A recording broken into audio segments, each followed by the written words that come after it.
ஆடு மேய்க்கும் சிறுவனும் ஓநாயும்.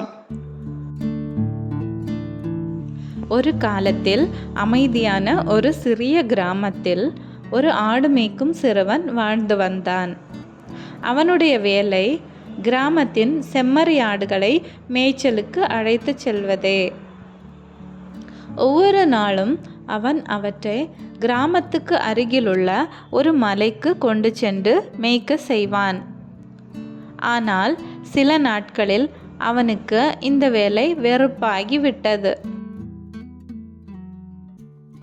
ஒரு நாள் வேடிக்கைக்காக அவன் ஓநாய் ஓநாய் ஆடுகளை தாக்குகிறது என்று கத்தினான். அவனது கூச்சல்களை கேட்டு கிராம மக்கள் ஓடி வந்து உதவ முயன்றார்கள். ஆனால் அவர்கள் மலையில் வந்து பார்க்கும்போது ஒரு ஓநாயும் இல்லை. சிறுவன் மட்டுமே சிரித்து கொண்டிருந்தான்.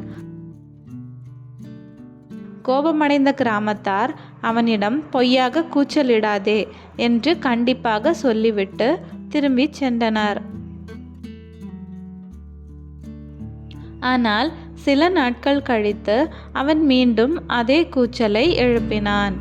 ஓநாய் ஓநாய் மீண்டும் கிராமத்தார் ஓடி வந்தார்கள். ஆனால் மீண்டும் ஏமாற்றமடைந்தார்கள். அதற்கு பிறகு ஒரு மாலை சூரியன் மலைகளுக்கு கீழ் மறைந்து கொண்டிருக்கும் போது ஒரு உண்மையான ஓநாய் காட்டிலிருந்து வந்தது. அது மெதுவாக மெதுவாக ஆடுகளின் பக்கம் நெருங்கியது.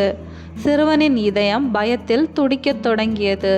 அந்த ஆட்டுக்கூட்டம் அச்சத்தில் அலறியது. அவையெல்லாம் திசை திரிந்து ஓடின. பயந்து போன சிறுவன் ஒரு முறை கூச்சலிட்டான், ஓநாய் ஓநாய் தயவு செய்து உதவுங்கள். ஆனால் கிராமத்தார் இது மீண்டும் ஒரு பொய் என்று நினைத்து அவரது கூச்சல்களை உதாசீனமாக விட்டுவிட்டனர். ஓநாய் ஆடுகளை தாக்கியது. ஆனால் சிறுவனால் எதுவும் செய்ய முடியவில்லை. அடுத்த நாள் காலை கண்ணீருடன் நிற்கும் சிறுவனை கிராமத்தார் பார்த்தனர். அவன் ஒரு முக்கியமான பாடம் கற்றுக்கொண்டிருந்தான். நீ எப்போதும் பொய் சொல்வதால் இதையும் பொய்யென நினைத்து நாங்கள் வரவில்லை என்று கிராமத்தார் கூறினர். அன்றிலிருந்து சிறுவன் பொறுப்பான மந்தை பாதுகாவலனாக மாறினான். உண்மையான ஆபத்து வந்தால்தான் ஓநாய் என்று கூச்சலிடுவேன்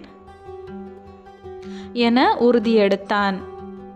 கதையின் நீதி: பொய் கூறுபவர் உண்மையை சொன்னாலும் அவரை நம்ப முடியாது.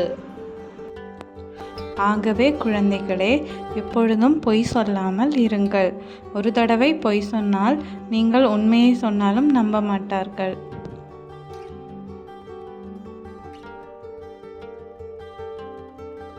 Thanks for watching my video. For more content, please subscribe my channel.